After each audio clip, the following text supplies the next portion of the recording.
BRS కుటుంబ సభ్యులతో నా మనవి, ఈ ఎన్నిక మనకు చాలా ప్రతిష్టాత్మకం. మొదటి నుంచి కూడా ఈ సీటు మనమే గెలిచినాం. గ్రాడ్యుయేట్ ఎమ్మెల్సీ ఎన్నిక ఎప్పుడు జరిగినా బీఆర్ఎస్ పార్టీ గెలిచింది.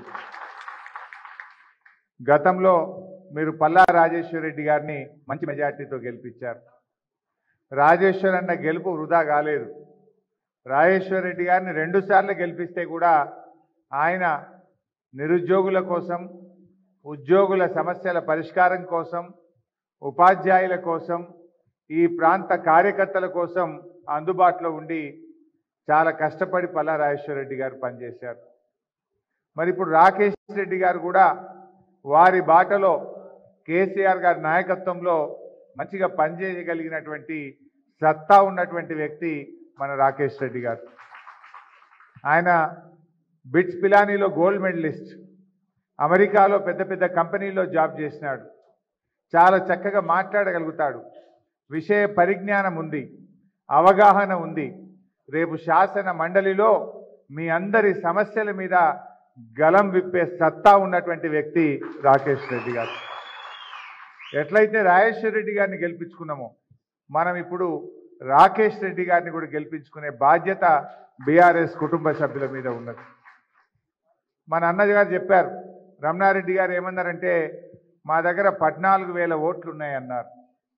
దయచేసి మీ అందరితో నేను కోరేది, మండల పార్టీ బాధ్యులు కానీ, ప్రజాప్రతినిధులు కానీ, గ్రామ శాఖ అధ్యక్షులు కానీ, మీ ఊర్లో ఎంతమంది ఉన్నారో ఆ లిస్టు తీసుకొని ప్రతి ఓటర్ను కలవండి. ఒకవేళ ఆ ఓటర్ గ్రామంలో లేకపోతే ఫోన్ చేయండి, కన్విన్స్ చేయండి. 27వ తారీఖు నాడు వాళ్ళందరూ వచ్చి రాకేష్ రెడ్డి గారికి ఓటేసేదాకా మీరు నిద్రపోకుండా పనిచేయాలని చెప్పి నేను కోరుతా ఉన్నా. సో మీ ఊర్లో ఎన్ని ఓట్లు ఉన్నాయి? 50 ఓట్లు ఉన్నాయి. అందులో మన పార్టీ కుటుంబ సభ్యులు ఎవరు, న్యూట్రల్స్ ఎవరు, ఇతర పార్టీ వాళ్ళు ఎవరు, ఆ ఓట్లను ఏ రకంగా మనం రాబట్టాలనో ఒక ప్రణాళికబద్ధంగా మీరు కృషి చేయాల్సిన అవసరం ఉంది. ఒక్క 4 రోజులు కష్టపడండి. అంటే మార్పు ఎక్కడో ప్రారంభం కాదు, మార్పు మేధావులతోనే ప్రారంభం కావాలి, విద్యావంతులతోనే ప్రారంభం కావాలి. మార్పు మార్పు అన్న కాంగ్రెస్ నీటేందో బయటపడ్డది, అంతా తుస్సుమన్నది. బస్సు తప్ప అంతా తుస్సే, ఏమీ లేదు.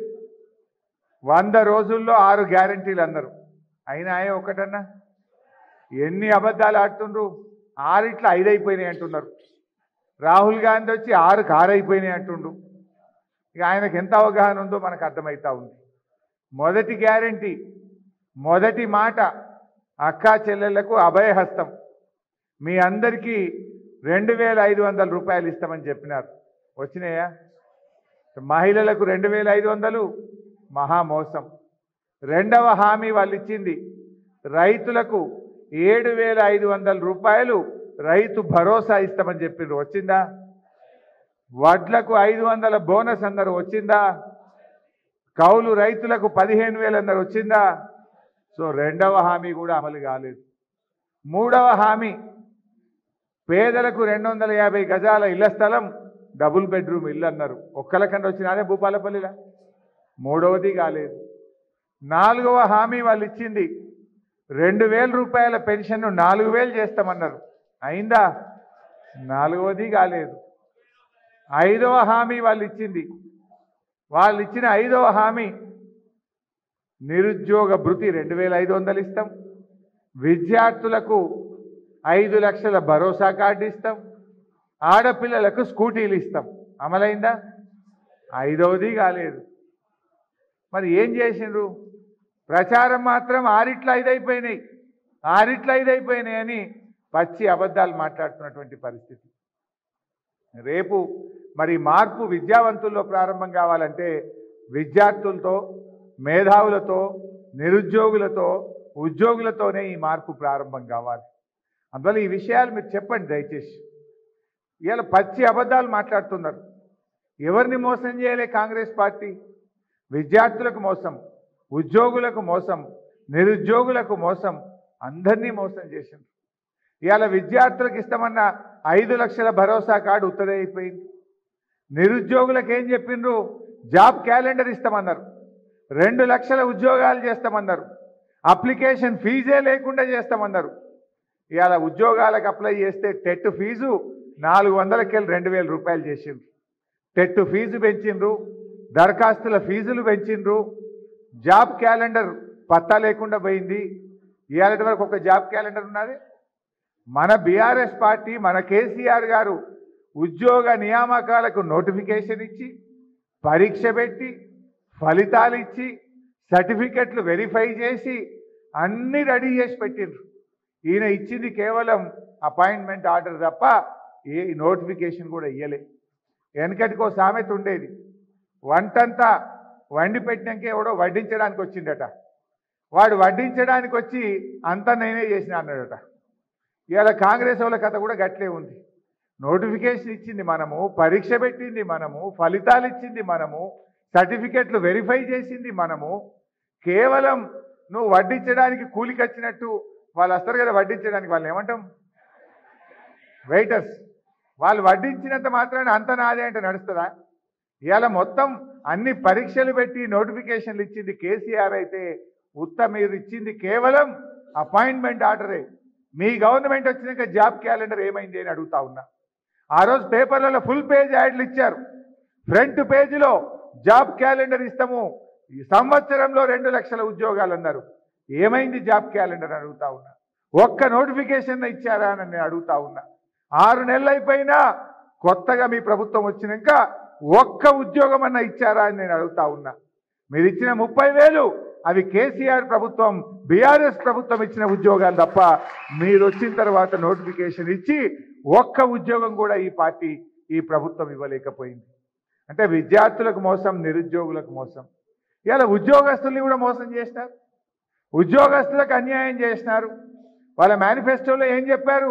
మేము రాగానే 3 డిఏలు ఇస్తామన్నారు. ఏమైనాయి 3 డిఏలు? 3/4వ డిఏ వచ్చింది. జూలై వస్తే 5వ డిఏ రాబోతున్నది.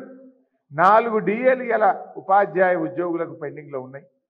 4 డిఏలు అంటే సంవత్సరానికి 7,000 కోట్ల రూపాయలు ఉపాధ్యాయ ఉద్యోగులకు వచ్చే డబ్బది. ఇవాళ డిఏలు ఇస్తలేరు. ముఖ్యమంత్రి గారు ఆయనే మీటింగ్ పెట్టిండు. మార్చి నెలలో మీటింగ్ పెట్టి రేపు కేబినెట్ మీటింగ్ ఉంది, ఎలక్షన్ కోడ్ రాకముందే మీ డిఏలన్నీ ఇస్తా అని మాట ఇచ్చి మాట తప్పిండు. మేనిఫెస్టోలో పెట్టి మాట తప్పిండు, ఉద్యోగ సంఘాలతో మీటింగ్ పెట్టి మాట తప్పిండు. ఇవాళ ఉద్యోగస్తులకు 4 డిఏలు ఇవ్వకుండా మొండి చేయి చూపింది కాంగ్రెస్ ప్రభుత్వం. ఉపాధ్యాయులు కూడా ఆలోచించాలి. చరిత్రలో ఎప్పుడు లేని విధంగా మొన్న నారాయణ్ ఖేడ్లో ఉపాధ్యాయుల మీద లాఠీ చార్జ్ చేసింది. విధి నిర్వహణలో ఉన్న ఉపాధ్యాయుల మీద అమానుషంగా లాఠీ చార్జ్ చేసి ఇవాళ గురువులను అవమానపరిచినటువంటి ప్రభుత్వం ఈ కాంగ్రెస్ ప్రభుత్వం. అందువల్ల ఇవాళ అన్ని వర్గాలు కూడా తీవ్రమైన నిరాశ ఉంది. ముఖ్యంగా మన భూపాలపల్లి ప్రాంతం గ్రామీణ ప్రాంతం. అందరం రైతు బిడ్డలమే, అందరము రైతు కుటుంబాల నుంచి వచ్చిన వాళ్ళమే. ఇవాళ రైతుల ఉసురు పోసుకుంటా ఉన్నారు. ఇందాక రమణారెడ్డి గారు తీసుకుపోతే కమలాపూర్ గ్రామం పోయినాను. అక్కడ చాలా బాధపడుతున్నటువంటి పరిస్థితి.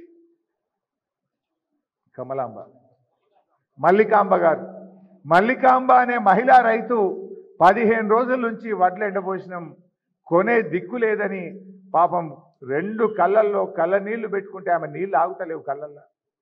ఏడుస్తూ ఉండే మల్లికాంబ గారు. ఆమెను ఊరుకోబెట్టే కూడా పాపం ఆమె గుండె దడతోని బాధపడుతున్నటువంటి పరిస్థితి చూసాం. ఈ ప్రభుత్వం కనీసం వడ్లు కొనడం కూడా చేతకాని ప్రభుత్వం ఈ కాంగ్రెస్ ప్రభుత్వం. ఈరోజు ఆలోచించండి. రైతుల దగ్గర బోనస్ గురించి మాట్లాడితే వీని ముఖం బోనస్ ఏడిస్తాడు సార్, వడ్లే కొంటలేడు అని మాట్లాడుతున్నారు రైతులు. అంటే అంత బాధ ఇవాళ రైతులు ఎక్స్ప్రెస్ చేస్తూ ఉన్నారు. కనీసం రైతులకు 7,500 రైతు బంధు లేదు, బోనస్ లేదు, కౌలు రైతుల్ని పట్టించుకోలేదు, వ్యవసాయ కూలీల్ని పట్టించుకోలేదు, 2 లక్షల రుణమాఫీ అటైపోయింది. ఏ ఒక్క హామీ అమలు చేయలేదు. కనీసం కరెంట్ అన్న చక్కగిచ్చిందంటే కేసీఆర్ ఉన్నటువంటి కరెంటు కూడా ఇవాళ రైతులకు వచ్చే పరిస్థితి లేదు, వడ్లు కొనే పరిస్థితి లేదు. అందువల్ల మనం అందరం కూడా రైతు కుటుంబాల నుంచి వచ్చిన వాళ్ళం, గ్రామీణ నేపథ్యం ఉన్నటువంటి వాళ్ళం. రైతుల పిల్లలు ఇవాళ చాలామంది గ్రాడ్యుయేట్స్ ఉంటారు, రైతుల్లో కూడా గ్రాడ్యుయేట్స్ ఉంటారు. మీరు వాళ్ళ దగ్గరికి వెళ్ళి ఆ రైతులతోని పిల్లలకు చెప్పియాలి, మా ఉసురు పోసుకున్న రేవంత్కు బుద్ధి చెప్పాలని చెప్పి రైతుల చేత వాళ్ళ పిల్లలకు ఫోన్ చేయించి ఒట్టు పెట్టించుకోవాలి, మాకే ఓటేయమని చెప్పి మాట తీసుకొని విధంగా కూడా మీరు కృషి చేయాలని చెప్పి నేను కోరుతా ఉన్నా. మాట్లాడండి. ఒకవేళ ఆ గ్రాడ్యుయేట్ ఊర్లో లేకపోతే తల్లిదండ్రులను కలవండి, వాళ్ళ ద్వారా పిల్లలకు ఫోన్ చేయించండి. పిల్లలకు తోని మాట తీసుకొని ఈసారి రాకేష్ రెడ్డి కోటేస్తాం, బీఆర్ఎస్ పార్టీ కోటేస్తామనే విధంగా మీరందరూ కూడా గట్టిగా కృషి చేయాలని చెప్పి కోరుతా ఉన్నా. 4-5 రోజులు దయచేసి ఏదో మీటింగ్లో విన్నాం పోయినట్టు కాదు. మీ ఊరు లిస్ట్ దగ్గర పెట్టుకోండి. మీ ఊర్లో ఎన్ని ఓట్లు ఉన్నాయో ఒక్క ఓటన్నా ఎక్కువ వచ్చేటట్టుగా రాకేష్ రెడ్డి గారి కోసం, మన పార్టీ కోసం మనం కష్టపడాలి. 3 ఉంది. మీరు పోయి అడిగితే మాత్రం ఓటు మనకు గ్యారెంటీ పడుతుంది. అడగకపోతే అడగలేదు కదా అనుకుంటారు వాళ్ళు, కానీ అడిగితే మాత్రం మనకే వేస్తారు. కాంగ్రెస్ మీద అయిపోయింది. కాంగ్రెస్ మీద ప్రజలకు భ్రమలు తొలగిపోయినాయి. మొన్న అసెంబ్లీలో మేము అడిగినాం, నిరుద్యోగ యువతకు నిరుద్యోగ భృతి 4000 ఇస్తామన్నారా?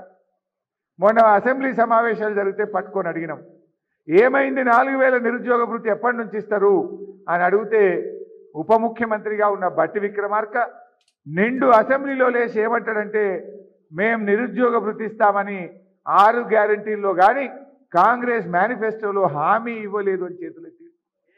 ఎంత దుర్మార్గం! ఎలక్షన్లప్పుడు ప్రియాంక గాంధీతో చెప్పించారు, రాహుల్ గాంధీతో చెప్పించారు, రేవంత్ రెడ్డి గారు ప్రతి మీటింగ్లో చెప్పాడు, వాళ్ళ మేనిఫెస్టోలో పెట్టిండ్రు. గెలిచి గద్దెనెక్కంగానే నిరుద్యోగ భృతి ఇచ్చేదే లేదని చేతుల్లో పట్టిండ్రు. ఇవాళ మరి ప్రతి నిరుద్యోగ యువతి యువకులు ఆలోచించాలి, నిరుద్యోగ భృతి ఇచ్చేది లేదు అని. ఇవాళ నిరుద్యోగ యువతను మోసం చేసిన కాంగ్రెస్కు మీ ఓటుతో గుణపాఠం చెప్పాలి, కను నిప్పు కలిగించాలని చెప్పి నేను ఈ సందర్భంగా కోరుతా ఉన్నా. ఒక్కొక్క హామీ చేతులు ఎత్తిండ్రు. మొన్న అసెంబ్లీలో నిరుద్యోగ భృతి మీద చేతులు ఎత్తిండ్రు. నిన్న కేబినెట్ మీటింగ్లో వడ్లకు బోనస్ విషయంలో చేతులు ఎత్తిండ్రు. ఏమంటున్నారే, సన్న రకం వడ్లకే బోనస్ ఇస్తారట. మన రాష్ట్రంలో 95 పైసలు దొడ్డు వడ్లే పడతాయి, సన్నాలు 5 పైసలే. ఆ 5 పైసలు సన్నాలు కూడా ఎందుకు పడతాయంటే ఇంటి మందం తిండి గింజల కోసం పెట్టుకుంటారు. 4 దొయ్యలో 5 దొయ్యలో ఇన్ని వడ్లు పట్టించుకుంటే ఏడాది దాకా ఇంట్లో ఉంటాయి బియ్యం అని ఇంటి మందం పెట్టుకునేటివే సన్న వడ్లు. అంటే ఈ కాంగ్రెస్ పార్టీ వడ్లకు బోనస్ మీద కూడా మోసం చేసింది. బోనస్ బోగస్ అయిపోయింది. బోనస్ మాటలు బోగస్ మాటలు అయిపోయినాయి ఇవాళ కాంగ్రెస్ పార్టీ. నిరుద్యోగ యువతకు మోసం జరిగితే మరి ఇక్కడ పోటీ చేస్తున్న ప్రశ్నించే గొంతు అంటుండు కదా, ఏడవేయండి మల్లన్న. మరి అసెంబ్లీలో మరి నిరుద్యోగ భృతి ఇచ్చేదే లేదు, మేం మాటనే ఇయ్యలేదు అన్ననాడు తీన్మార్ మల్లన్న గొంతు ఎందుకు మూగబోయింది అని నేను అడుగుతా ఉన్నా. ఎందుకు ఈ ప్రశ్నించే గొంతు మాట్లాడలేదు అని నేను అడుగుతా ఉన్నా. పొద్దున్నే వీడియోలు చూపిస్తావు కదా, మరి పాత వీడియో రేవంత్ రెడ్డిదో ప్రియాంక గాంధీ మీటింగ్ పెట్టి ఆనాడు మాట ఇచ్చినవెట్లా, ఇవాళ అసెంబ్లీలో తప్పినవెట్లా అని ప్రశ్నించే గొంతు మాట్లాడాలన్నా వద్దా? మరి ఈ గొంతు మూగబోయిందంటే నువ్వు ఇవాళ అధికార పార్టీకి తొత్తుగా మారినవు, నిరుద్యోగ యువతను వదిలేసినవు కనుక ఇవాళ ఈ నిరుద్యోగ యువత నీకు బుద్ధి చెప్తారు. రేపు మా ప్రశ్నించే గొంతు రాకేష్ రెడ్డి గారిని గెలిపించాలని చెప్పి కూడా నేను కోరుతా ఉన్నా. రాకేష్ ఆయన ధైర్యస్తుడు, గట్టిగా పోరాటం చేయగలుగుతాడు, విద్యావంతుడు. ఇవాళ మా వాసుదేవ్ రెడ్డి లాంటి ఉద్యమకారులు కూడా రాకేష్ రెడ్డి గెలుపు కోసం ఇవాళ అద్భుతంగా అందరం కలిసి పనిచేస్తూ ఉన్నాం. అందులో మీరు కూడా ఈ 4-5 రోజులు కష్టపడండి. ప్రతి ఇంటికి వెళ్ళాలి. ఆ ఊర్లో ఓటర్ లేకపోతే ఫోన్ చేయండి, వాళ్ళ బంధువులు ఉంటే కలవండి, బంధువుల ద్వారా కూడా ఫోన్ చేయించండి. ఉపాధ్యాయుల దగ్గరికి పోతే ఇలా వాళ్ళు బాధలనే ఉన్నారు.